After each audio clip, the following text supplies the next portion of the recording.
এইখন ভাৰততে এদিন আগত ঘটি গ'ল এটা খুব লজ্জাজনক ঘটনা, যিটো আমাৰ অসমৰ যিবিলাক মেডিয়া, সেই মেডিয়াবিলাকত এতিয়াও দেখা পৰিলক্ষিত হোৱা নাই। সৰু সৰু ঘটনা, কাৰোবাৰ ঘৰত হোৱা ঘটনাবিলাক হোৱা হ'লে ইমান দেৰি হয়তো বৰ ডাঙৰ ডাঙৰ ৰঙা কাৰ্চিনৰ ভিতৰত ইমান দেৰি দেখিলোহেঁতেন। স্পেনিছ ৰাইডাৰ নন্দা, তেখেতক হয়তো যিসকল বাইকাৰ্ছ সেইসকলে প্ৰায়খিনিয়ে চিনি পায়। তো তেওঁৰ লগত এদিন আগতে এইখন ভাৰততে বৰ এটা লজ্জাজনক ঘটনা ঘটি গ'ল। ঝাৰখণ্ডৰ দুমকা জিলাত নন্দাক আৰু তেওঁৰ স্বামীক শাৰীৰিকভাৱে প্ৰহাৰ কৰাৰ উপৰিও নন্দাক এটা 7জনীয়া দলে গণধৰ্ষণ কৰিলে। এই নিউজটো কিন্তু এতিয়াও ক'তো বজা দেখা নগ'ল। এটা দিন পাৰ হৈ গুচি গ'ল, কিন্তু ক'তো এতিয়াও বজা দেখা নগ'ল। সৰু সৰু ঘটনাবোৰ হোৱা হ'লে, সৰু মানুহৰ ঘৰত যিবিলাক ঘটি থাকে, কোন কালৈ পলাই গৈছে, কোনে কাক ভাল পাইছে, কোন কালৈ যাব, কোন কাৰ লগত ক'ত বহি আছে, কি কৰি আছে, সেইবিলাক হোৱা হ'লে কিন্তু ইমান দেৰি খুব বাজি থাকিলেহেঁতেন। আমি আপোনালোকক দেখুৱাম গণধৰ্ষণৰ পাছত নন্দাৰ যিখিনি ভাষ্য সেইখিনি, আৰু যদি সম্ভৱ হয় তেন্তে আপোনালোকক আমি দেখুৱাম নন্দাই ভাৰতবৰ্ষৰ বিষয়ে কি কৈছিল। এইখন এখন খুব ভাল দেশ, ইয়াত থাকি ইয়াৰ পৰিৱেশ কিমান ধুনীয়া সেইখিনি তেওঁ কৈছিল, সেইখিনিও আপোনালোকক দেখুৱাম। Pues estamos en el hospital. Nos ha pasado algo que no decíamos a nadie. Nos han asaltado en la tienda, nos han golpeado, nos han puesto un cuchillo en el cuello que me iban a matar. Fred y a Fernanda la han violado. 7 tíos, hijos de puta. Pues bueno, ya os contaremos más. Tenemos más. Vamos a ver qué tal estamos con la policía.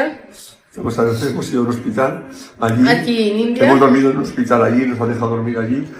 Hemos metido la moto dentro del hospital y ahora nos han traído a unos 60-70 kilómetros a otra ciudad, a un hospital para hacer las pruebas de ADN. Bueno.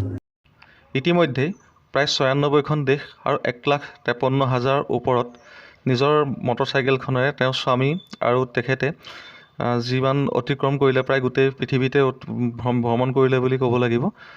ইমানখিনি হোৱাৰ পাছত আমাৰ ভাৰতবৰ্ষত, য'ত আমি অতিথি দেৱো ভৱ বুলি কওঁ, তো তেনেকুৱা এখন ঠাইত এনেকুৱা এটা লজ্জাজনক ঘটনা ঘটি গ'ল। সেইটো সঁচাকৈ আমি সেই ক্ষেত্ৰত সঁচাকৈ দুখিত।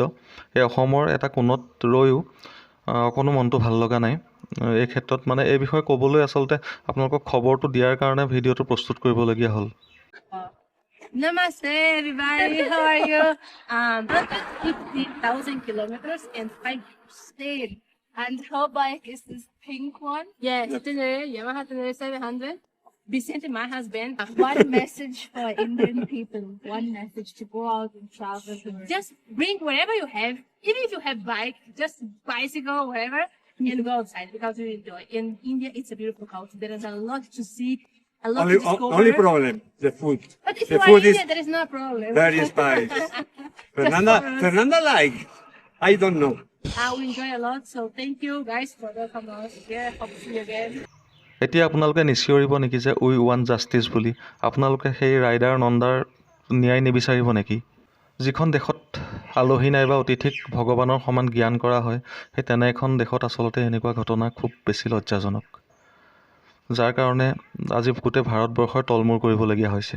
সেই ধৰ্ষণ শব্দটো শুনাৰ লগে লগে মন আৰু মগজুৱে চিৎকাৰ কৰি উঠে। ভুক্তভোগী যাৰ লগত তেনেকুৱা ঘটনা ঘটি যায়, তাকো গণধৰ্ষণৰ নিচিনা যিবিলাক কাণ্ড, তো তেওঁৰ এই দেশখনৰ আমাৰ প্ৰতি কেনেকুৱা মনোভাৱ হ'ব পাৰে এবাৰ ভাবি চাওক।